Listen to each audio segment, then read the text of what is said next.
સુધીર, મને અતિ પ્રિય પાત્ર કોઈ હોય ને તો દીકરી છે. અને દીકરી તો વાલનો દરિયો છે, અને દીકરી જો વાલનો દરિયો છે તો એ વાલના દરિયાને અખંડ રાખનારો વાલનો વરસાદ એટલે બાપ.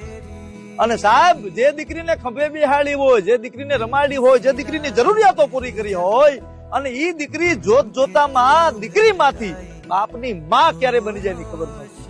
સાહેબ, જે બાપને આમ કહેવાય છે કે મૂછે લીંબુ લટકતા હોય, આખા સમાજમાં એની સામે કઈ વાત કરવી હોય તો માણસને 100 વાર વિચાર કરવો પડતો હોય, પરિવારમાં પણ કોઈને કઈ કેવું હોય ને તો ધ્રુજતા હોય.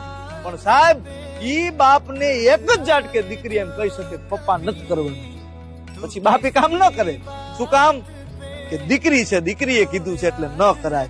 બાપને જો રોકી શકવાની કોઈના તાકાત હોય તો દીકરીમાં જ હોય. તમારે દીકરી હોય તો વિડીયોને શેર જરૂર કરો. લાડલી मैं हूँ तेरा पापा.